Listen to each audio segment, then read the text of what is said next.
Good morning, folks. Welcome to the PT on Ice Daily Show. Happy Thursday morning here on Leadership Thursday. PT on Ice Daily Show brought to you by the Institute of Clinical Excellence. My name is Alan. Happy to be your host today. Currently have the pleasure of serving as the Chief Operating Officer for ICE and a faculty member in our Fitness Athlete Division. Excuse me. We have Leadership Thursday, which means we also have Gut Check Thursday. So new benchmark workout here that we're rolling out in our next cohort of Clinical Management Fitness Athlete Essential Foundations called the Essentials.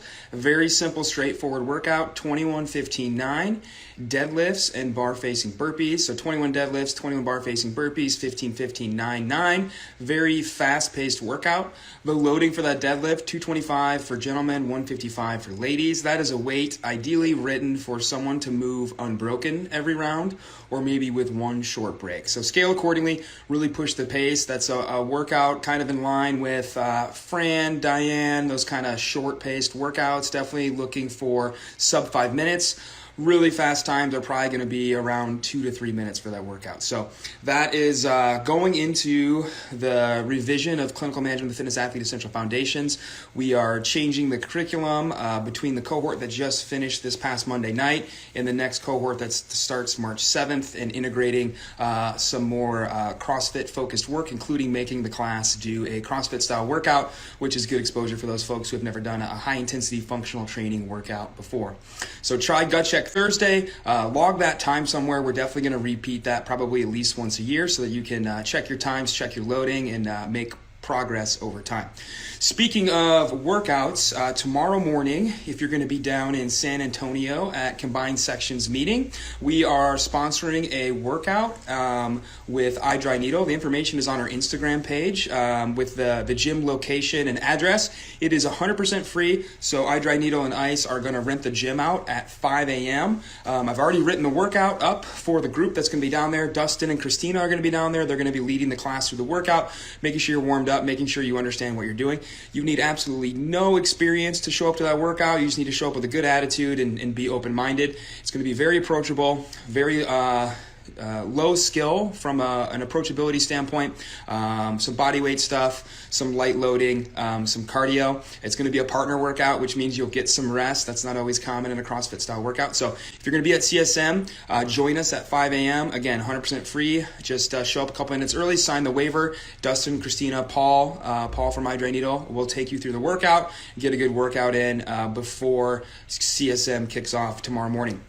You can also catch Dustin and Christina. They're going to be presenting some sections at, I believe, 8 a.m. and 11 a.m. at the conference itself. So you can connect with ICE all day long tomorrow down at CSM. Courses coming your way. We have the ICE Sampler coming up at the end of April 30th and May 1st. That's going to be down in Nashville, Tennessee at CrossFit Hendersonville. It's going to be a fantastic course, really focused on prevention, really focused on helping you, as the Sampler does, with marketing as well. So you're going to come away with a lot of presentations that you can take from us and put your own clinic branding on and use to present out in the community, both to other providers to help you secure some referrals and with patients as well. So make sure you check out ICE Sampler. Great way to meet all the faculty, great way to just connect with a bunch of like-minded, not only PTs this time around, but physicians as well. So we're going to have the folks from CrossFit Health, CrossFit Precision Care, and Wild Health down there as well. Older Adult Live is next weekend out in Des Moines. That's February 12th and 13th. If you're out in the Iowa area, check out Older Adult Crew. Fitness Athlete, you can catch Zach down in Memphis, Tennessee, or Mitch out in Scottsdale, Arizona, the weekend of February 19th and 20th. And then you can catch Cervical Spine Management with Jordan out towards the end of the month in Denver. That is going to be February 26th and 27th.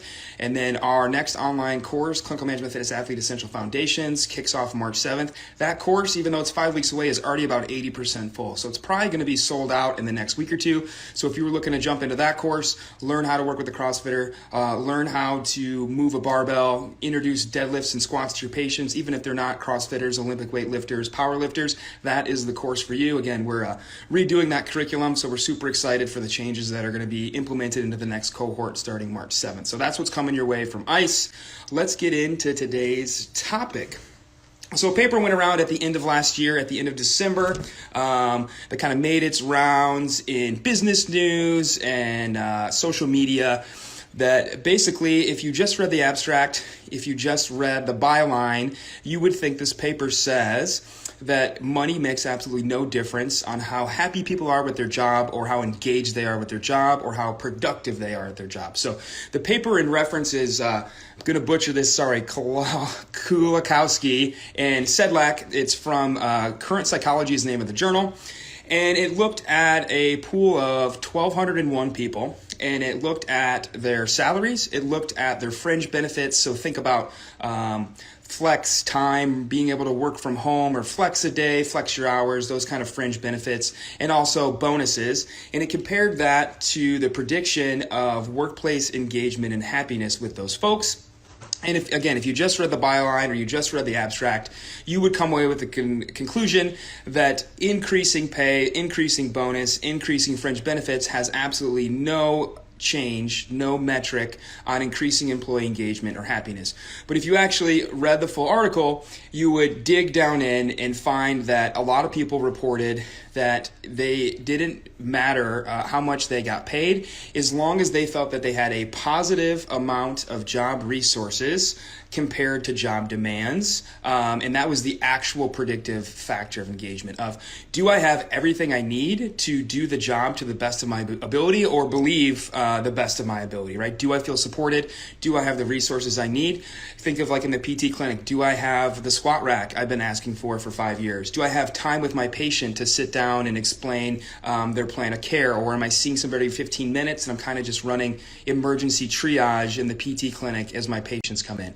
Do I have the resources I need to do a good job or what I believe to be a good job? So again, money, reading the byline, you would think money doesn't make a difference, but certainly money does, because with those resources comes a cost, right? Cost for equipment, cost for time, that sort of thing. And now if we go a couple levels deeper and we dig into some of the business and psychology research around workplace engagement, we find a couple of interesting papers that kind of both support and refute this belief, this link between salary and workplace engagement. So a paper that's quite old now, November of 1999, from Psychology Bulletin, DC, Koester, and Ryan, looking at pay, looking at incentives, and found that there's actually a negative correlation with intrinsic motivation. So the more I get paid, actually, the worse it affects my intrinsic motivation to do my job. But caveat, when tasks at work were extremely interesting or enjoyable.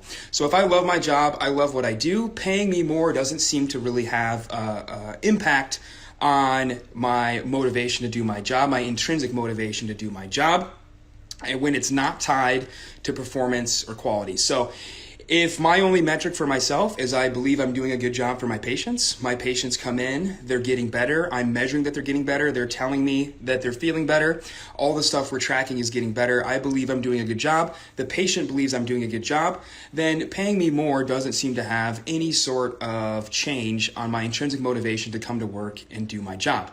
However, when job tasks were reported as being boring, meaningless, or worthless, then money had a significant positive correlation with motivation. So data entry, or think of anything you hate about your job that you wish you didn't have to do. Think of your documentation, your notes, all the back-end paperwork stuff we have to do that we don't like.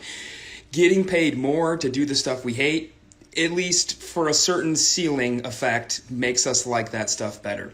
And then when we link incentives to overall levels of performance, so think of a revenue share at the end of the year, a revenue bonus, a bonus for hitting so many 5-star reviews, then also our intrinsic motivation increases. And that was supported in a paper by Cameron, Banco, and Pierce from Behavior Analysis in spring 2001, kind of a follow-up paper to the November 1999 paper.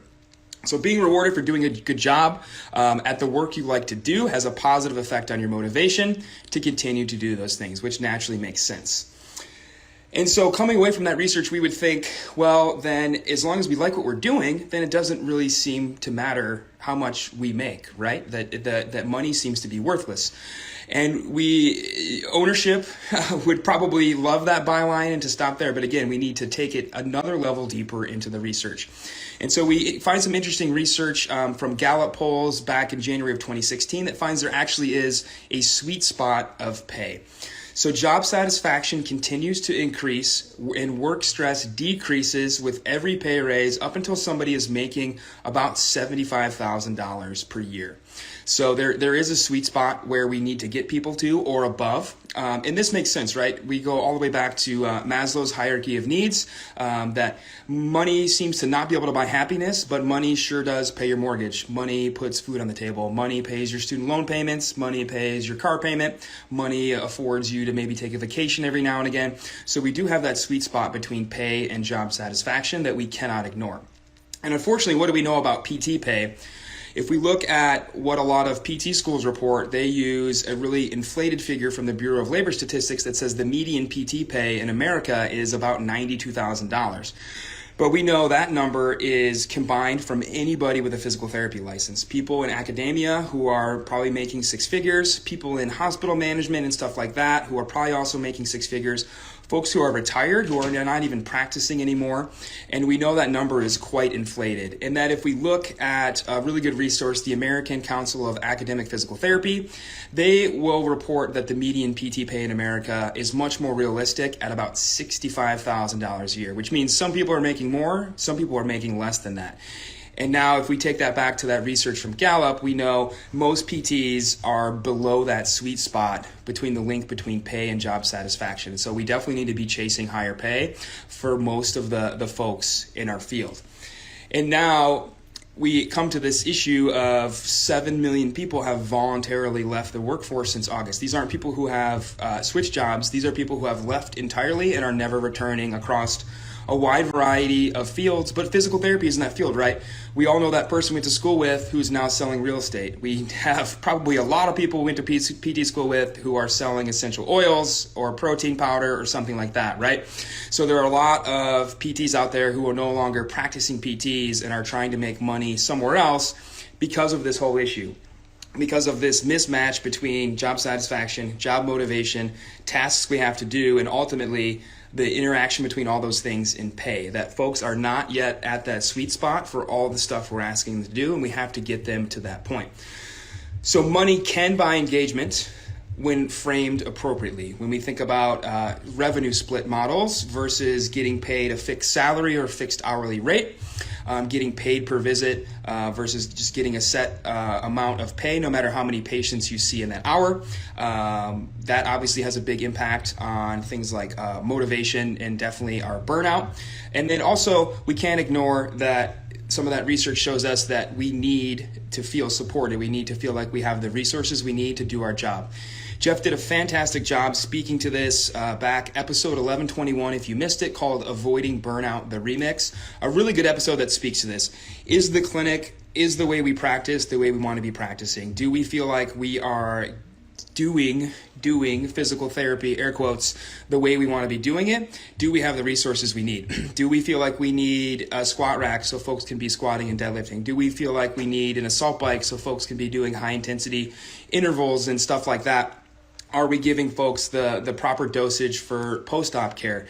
And if we don't have those resources, we know that motivation goes down, engagement goes down, overall job satisfaction and workplace happiness goes down. So we know money is definitely correlated to the pay we actually receive, but also the resources we have available to do the job that we feel like we need to be able to do.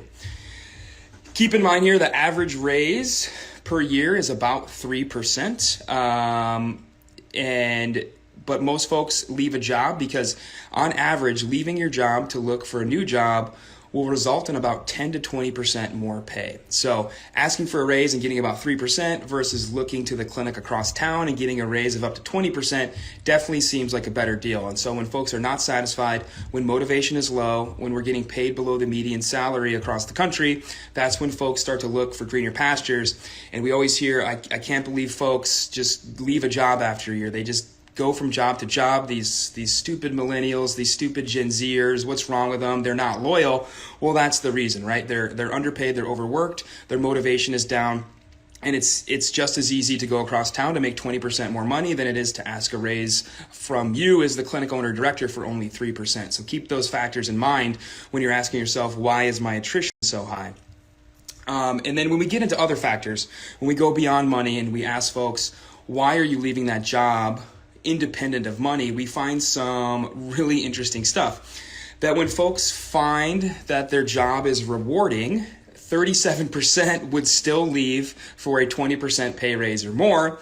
But when folks feel like their job is unrewarding, when they don't feel supported, 54% would leave for less than a 20% raise. So almost half of folks would quit their job immediately for just any sort of raise, just to get away from a job that they find unsatisfactory. And then when we ask folks subjective stuff, why are you leaving? 45% of people leave their job due to a lack of advancement. 45% leave due to issues with leadership, and 40% leave due to conflicts with workplace culture. So again, I would encourage you to go back and listen to Jeff's episode 1121, Avoiding Burnout, the remix, that speaks to a lot of those issues, a lot of those non-monetary reasons of why folks leave their job. When we're looking at how do we increase workplace satisfaction? How do we increase folks' happiness with their job? And overall, the end goal here is decreasing attrition, decreasing people quitting and looking for another job. Yes, it's money, but it's also, do they feel supported? Do they feel like the clinic is in line with their values? Are they practicing the way they want to practice and they feel like a physical therapist should practice? Or are they kind of conforming to how we tell them they should practice? Are we making them busier than they want to be? Are we telling them things like, you shouldn't have that older adult swinging that kettlebell, that's dangerous? Those are all the things that spin around in somebody's head that makes them think, I think I'm going to look for another job. Or, you know what, I think I am going to take my CrossFit gym owner up on the idea that I can put a table in the corner and see some patients over there. So all those factors go into job satisfaction and people leaving or staying at a job. So give that some thought. Where are you at? Are you above or below that median pay? Are you somebody that is satisfied with your job, intrinsically motivated, extrinsically motivated? And then do you feel supported in your job? And those are the things to be talking about, folks, when you're sitting down for those reviews that you have every couple months. Do you feel supported? What else do you need? What else can I get you? What do you not have that you think you do need to be able to do the job that you want to do with your patients? So all those factors, money and non-money, come into play when we're talking about employee satisfaction. So bottom line, can we buy satisfaction? Yes and no, right? Like everything in physical therapy, it depends. We know there's a sweet spot. We have to be getting people to $75,000 a year or higher. That number is probably going to be a lot higher in areas with a higher cost of living. Out on the West Coast, big cities like New York City where cost of living is higher, folks are definitely going to need to be above that number compared to maybe somebody with a lower cost of living somewhere in the Midwest. Above that line, job satisfaction doesn't go up as much. What really starts to matter then is, do folks feel supported? Do they have the resources they need? Are we asking them to do tasks that they hate? If we are, then we probably have to pay them a little bit more money to do those tasks that they hate so much. So a lot of factors go into this. Give that some thought. Happy to hear any discussion about this. Love to see your emails about this topic as well. Thanks for listening. Have a great Thursday. I hope you have a great weekend. If you're going to be down at CSM, I hope you get to join everybody for the workout tomorrow morning at 5 a.m. Make sure you hit Gut Check Thursday and tag us so we can share it. And we hope to see you at a course live or online in the future. Bye, everybody.